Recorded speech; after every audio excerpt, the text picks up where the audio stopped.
One of the things that was a culture shock to me goes back to one of the first weekday masses that I went to as a person on my journey into Catholicism. And when I was a pastor and people would come and visit our church, there are people who I chased down. Hey, I'm so glad you came today. Come back to church. Do you want to be in this? Do you want to be in that? And I remember that midweek mass, the gospel reading was about count the cost. Count the cost.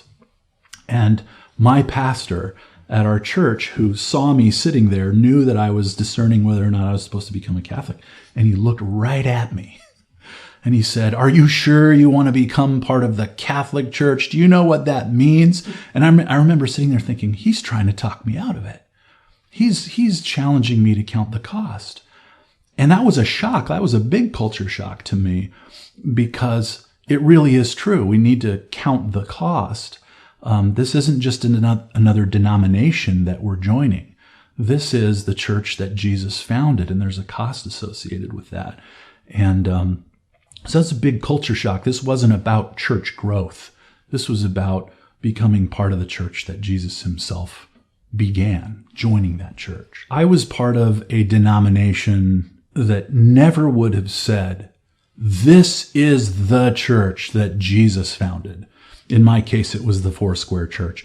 I could never imagine saying, "Come to the Foursquare Church, the church founded by Jesus 2,000 years ago." Of course, I know it's not the church founded by Jesus. I know when the Foursquare Church was founded. But I can't imagine myself or any pastor of my specific denomination or any group I was ever involved with before that saying, our specific church, our denomination, our brand, or our non-denomination is the church that Jesus founded, because my ecclesiology just wouldn't allow for that.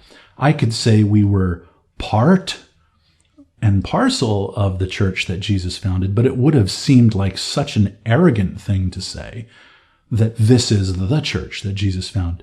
And yet, biblical ecclesiology says Jesus founded a church. So I had to ask, well, which church is that?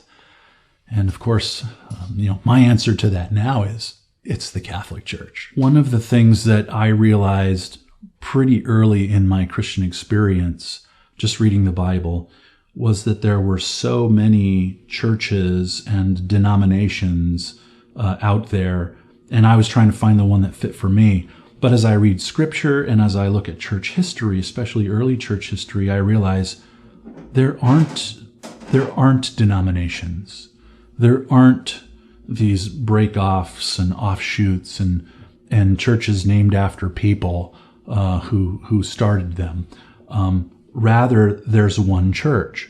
And every time I would say the creed, "I believe in one holy Catholic and apostolic church," I had to say, well, that can't just mean my church.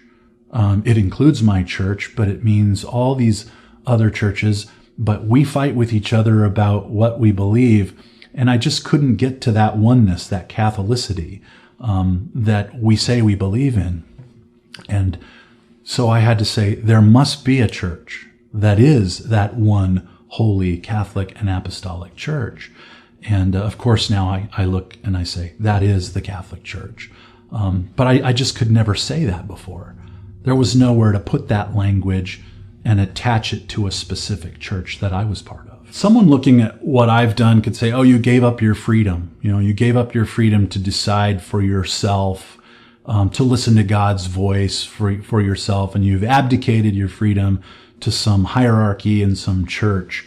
And I get that. I probably thought that way before to some degree. I wanted the freedom to read the Bible and see what I felt like God wanted me to see, to choose which church I went to choose what I believed and didn't believe. So did I give that up when I became a Catholic? Well, you do give up an approach to freedom, but you embrace another approach to freedom. And the person that really helped me with this was Bishop Robert Barron, who talks about freedom from a couple of different angles. He says one approach to freedom is the idea that you just get to decide whatever you want to do, and then you just go for it and see what comes out of it. And there is kind of that mindset probably within the ecclesial communities that I ran with. But in the Catholic approach to freedom, it's like the person who's practicing piano every day according to the music. And as they learn to play that music the way that it's written, then they can eventually take the music away and play it freely. They are completely free to play that song the way that it was meant to be played. And so my whole sense of freedom now as a Catholic isn't that I'm making up my own approach to things and deciding for myself, but rather I'm listening to the way God set it up, practicing that, devoting myself to it every day so that it becomes natural and I become free in that Catholic sense to really be a Christian the way God means for me to be a Christian as he shows me that through the ministry of his church.